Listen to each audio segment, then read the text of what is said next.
Hey Cal, it's Tuesday, which I'm sure you realize is 2 days later than I was supposed to get this video in.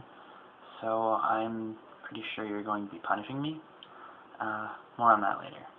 So I was kind of excited to start this whole video project because I was like, oh, this is cool. Cal and I are going to have these deep, meaningful, intellectual conversations, and because of the whole, basically 4-minute video format, it'll force us to, kind of flesh out our thoughts and not just sort of throw something out there without having anything to back it up.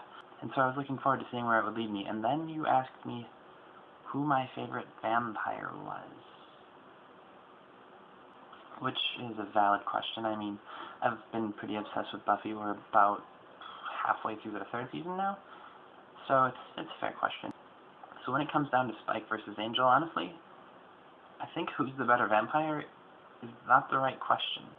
See, the thing with Buffy is that everything you need to know about the show is right there in the title. It's Buffy the Vampire Slayer. We know that there is Buffy, and there are vampires, and they will probably be slayed. And so when it comes down to it, I don't think vampires are what make the show interesting, nor does Buffy. I mean, Spike and Angel both have their moments where they're pretty sick and twisted, and they make some pretty devious vampires, but when it comes down to it, the majority of the time, I don't really care what they're doing. And I don't really care what Buffy's doing.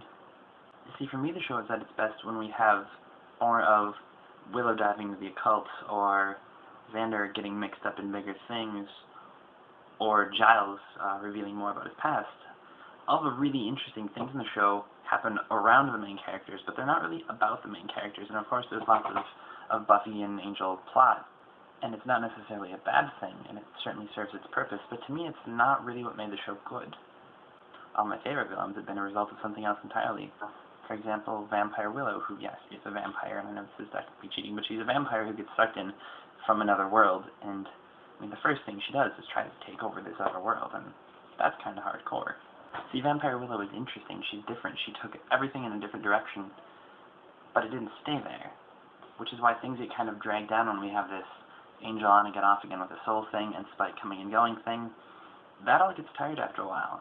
And I'm really glad that they didn't try to keep the show moving in that direction, that they do mix it up with these other episodes, because I think they're what really makes the series shine. And the mayor is a great villain. I don't know what's going to happen with him yet. I didn't really see much of the 3rd season to begin with, back when the show was on the air.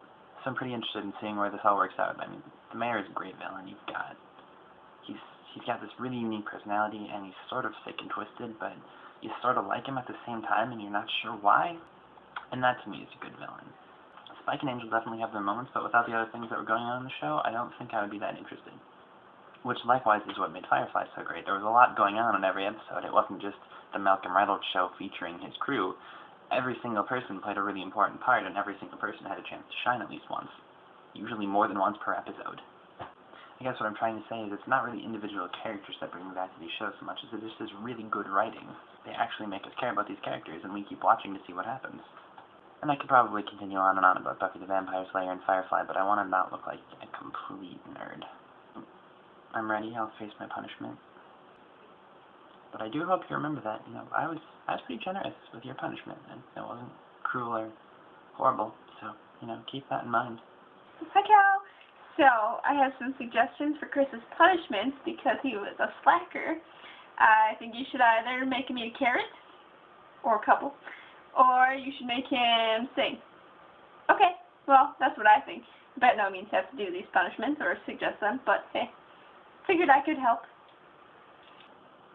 So I hope you're going to be kind. I'll be awaiting your judgment, and I will see you in more or less 4 days. You're so helpful. I am. I'm the helper.